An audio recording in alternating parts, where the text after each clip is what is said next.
जळगाव उन्नती न्यूज, तुमच्या हक्काचा आवाज. आमच्या चॅनलला सबस्क्राईब करा आणि अशाच ताज्या व विश्वसनीय बातम्यांसाठी बेल आयकॉन दाबा. तुमच्या विश्वासावरच उभे राहतो जळगाव उन्नती न्यूज. तहसीलदारांची डायसवरून अरेरावी. जळगाव जामोद वकील संघ आक्रमक.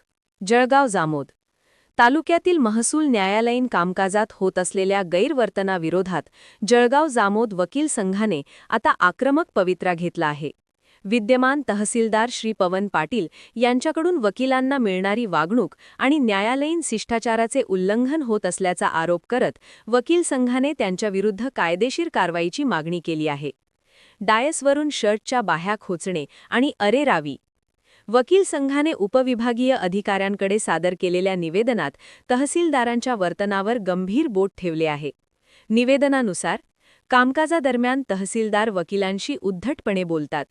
थेट डायसवर बसलेले असताना शर्टच्या बाह्या खोचणे, अरेरावीची भाषा वापरणे आणि वकिलांचा अपमान करणे असे प्रकार घडत असल्याचे वकिलांनी म्हटले आहे.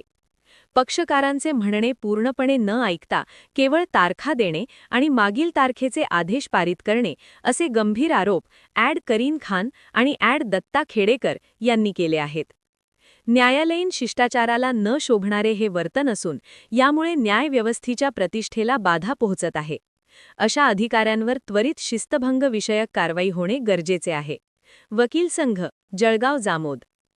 वरिष्ठ पातळीवर निवेदने सादर. या प्रकरणाचे गांभीर्य ओळखून जिल्हाधिकारी बुलढाणा, विभागीय आयुक्त अमरावती आणि राज्याच्या महसूल मंत्र्यांकडेही तक्रार करण्यात आली आहे. वकील संघाचे अध्यक्ष ॲड इरफान जमादार यांनी माध्यमांशी बोलताना स्पष्ट इशारा दिला की विधिज्ञांचा सन्मान राखला गेला नाही तर न्याय प्रक्रियेवर त्याचा विपरीत परिणाम होतो. वकिलांचा आवाज दाबण्याचा प्रयत्न झाल्यास आम्ही गप्प बसणार नाही. प्रशासनाने त्वरित कारवाई करावी, अन्यथा तीव्र आंदोलन छेडण्यात येईल.